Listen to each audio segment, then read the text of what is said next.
Hay muchos dolores que son también como esencias de construcción de las naciones y de las ciudades. Hay una persona que nos está llamando por la línea 235-6496. Buenas noches, ¿con quién estamos? Buenas noches, Fernando Solórzano, ¿De dónde nos está llamando? Barrio Conquistadores. Pues bienvenido a Operación Ciudad, lo escuchamos. Bueno, mi punto de vista es el siguiente. Nosotros tenemos una carencia del conocimiento de la poesía antioqueña debido a las pautas marcadas desde Bogotá en el pensum oficial de educación. El pensum es manejado centralistamente y no da pie a que las provincias surjan y que se conozcan los valores de la provincia. Sí. Yo creo que de ahí es la facha Perfecto, del Ministerio de muy bien. Educación. Muchísimas gracias por su participación. Seguimos en el tema de educación, démosle un minutico más a eso que me parece muy importante, Jorge Alberto. Es un problema de políticas del Estado. En parte sí. Pero se supone que estamos en un esquema de descentralización. Digo para tratar de aclararnos, ¿no? Se supone, ¿no? Se supone, sí. Pero es evidente que el centralismo cultural de la capital no quiere darse cuenta de la vida autónoma de la región. Por ejemplo, lo que Antioquia hizo hasta más o menos 1910 se hizo paralelamente con lo que estaba haciendo la cultura santafereña, pero no dependiendo de la cultura santafereña. Es que los libros llegaban primero a Santo Domingo que a Bogotá, porque queda más cerca Santo Domingo que Bogotá del Magdalena, ¿cierto? Entonces, aquí se leía, por ejemplo, Pereda antes de que leyera Marroquín en Bogotá. Sin embargo, tú te vas a mirar la historia de la cultura de ese periodo, Marroquín, ¿cierto? Baldomero, Víctor M. Londoño, los que están en Bogotá hacen carrera cultural y empiezan a figurar en la historia patria, ¿sí? Y de resto no, de resto se necesita hacer más carrasquilla para que la gente se acuerde de él, por no ser uno que se fue a vivir en Bogotá. Por ejemplo, el caso más típico es San Incano. San Incano, perdona. Sí. San Incano, si no hubiera estado en Bogotá, hubiera tenido que en Antioquia abrirse camino con tertulios como Carrasquilla, Saturnino Restrepo, y no sería esa figura única que vemos en la historia del ensayo de Colombia de la época. Hay eso, yo creo que hay centralismo operando en parte como responsable de eso. Perdón. Otra persona que está en la línea telefónica, buenas noches, su nombre por favor. Buenas noches, Jairo Suárez. ¿De dónde nos llama, don Jairo? De Prado Centro. Pues bienvenido a Operación Ciudad, lo escuchamos. Bueno, quería felicitar a Telemedellín y a la vez transmitirle también un saludo a la gente de Prometeo. Mi pregunta va encaminada en torno a que pues, el festival ha representado para los antioqueños y los colombianos ya, porque ya se ha expandido por muchas partes del país, un gran aliciente y un trago dulce en medio de tanto trago amargo que vive el país. Quería saber si, de acuerdo a todo esto, cuenta con el apoyo gubernamental que requiere una organización como la de este tipo, que tan positivamente pues representa a los pequeños. Ángela, adelante. Bueno, hay que decir, aunque ya se sabe bien, nosotros somos un grupo de poetas, un grupo de personas que buscan la poesía, merecer por lo menos la escritura poética.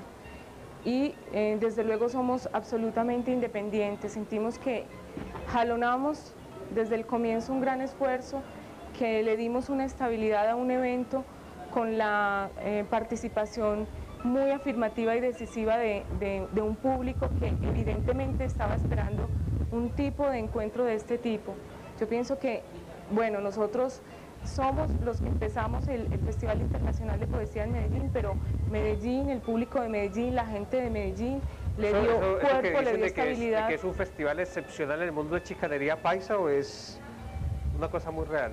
Pues yo creo que sería chicanería paisa si lo dijeran solo los paisas, pero lo dicen la mayoría de los poetas que vienen de lugares que han tenido tradicionales festivales de poesía como de Holanda, como de Inglaterra, de Bosnia, son ellos los que lo dicen y son ellos los que van y publican en sus periódicos que el Festival de Medellín es el primero de su género en el mundo.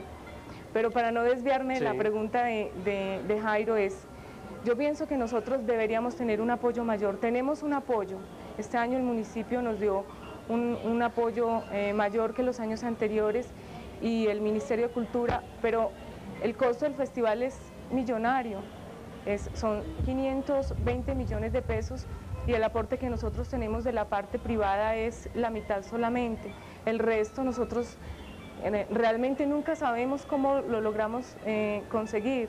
Hay una efectiva gestión con las entidades internacionales y las embajadas, lo cual demuestra que tampoco somos los paisas los únicos que decimos que el festival es el mejor, sino que la credibilidad de las embajadas y las entidades internacionales le dan un mérito al festival por el cual le dotan a sus poetas de sus tiquetes y de sus honorarios y de sus gastos para poder estar acá. Y cuando nosotros no los llamamos, ellos mismos son los que nos envían una carta y nos dicen: tenemos este recurso para el festival, cuenten con nosotros. De esa escasez para la cultura ya se quejaba también en otro tiempo un poeta cuyos ojos errabundos nunca pudieron ver el mar. Ahí está León de Grey. Vano el motivo de esta prosa, nada, cosas de todo día, sucesos banales, gente necia, local y chata y Roma, gran tráfico en el marco de la plaza, chismes, catolicismo y una total inopia en los cerebros, cual si todo se fincara en la riqueza, en menjurjes bursátiles y en un mayor volumen de la panza.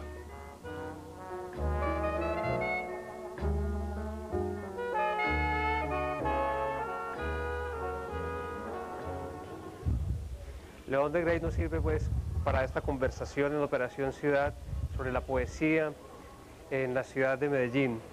La mitad del siglo fue generando, los años 30, 40, como otra generación donde estaba la música, la caricatura, la poesía de Jorge Alberto como muy vital y muy intensa, ¿no? Sí. Y Guayaquil quizá como un escenario. Los Panidas, por una parte, un grupo tan importante, pues, Fernando González, León de Grey, Tartarín Moreira, y luego Ciro Mendía, León Zafir, el Negro Cano. Fue una época muy importante en la poesía antioqueña y ya como modernizada respecto de lo que había sido la poesía tradicional de verso y rima que habían manejado más o menos hasta 1900, 1910 los poetas. Allí ya empieza a verso blanco y formas mucho más libres. ¿Sí? Ese mitad de siglo fue empatando luego con una especie de cosa que oscilaba entre la filosofía y cierta actitud filosófica existencial. Fernando González, Gonzalo Arango, Orlando. Sí, concretamente en mi caso el descubrimiento de la poesía va ligado a un nombre muy concreto, a Mario Rivero, a un libro que se llama Poemas Urbanos, editado en 1966 por la imprenta departamental, la colección Papel Sobrante. Ese libro fue mi descubrimiento de la poesía. La poesía hasta ese momento para mí era una cosa un poco etérea, retórica, bucólica, ligada así a mis padres, porque en esa época la gente no tenía que tener una gran cultura. Los suplementos literarios, el novio le mandaba a la novia un poema del suplemento y mi mamá concretamente tenía un cuaderno lleno de los poemas que mi papá le había mandado recortados de la prensa. Entonces la presencia de la poesía ahí en mi casa, pero a mí me sonaba eso como muy raro, pues era un pelado pues de bachillerato. Y encuentro a Mario Rivero que me habla como de las cosas que yo transitaba, de la ciudad concretamente. Sí. Es el descubrimiento de la ciudad, que la ciudad podía estar en un poema, que el muchacho que salía de la fábrica y conversaba con su noviecita y soñaba con irse para Nueva York algún día, que eso era poesía, pues dicho bellamente, pero en palabras muy sencillas, sin gran retórica. Descubrí como un camino, como que la poesía estaba viva. Y ese momento, que es un poeta de Envigado, que vivió pues alrededor de Fernando González y que tuvo diversos oficios y terminó en Bogotá, fue un momento muy importante para la poesía, no solo por eso, sino por el momento nadaísta también, por el momento en que los nadaístas irrumpieron con la poesía también urbana, una poesía ya de situaciones, una poesía crítica en muchos casos, pero como situada en un contexto muy determinado y que arrastraba a la gente, empezó a convocar a la gente.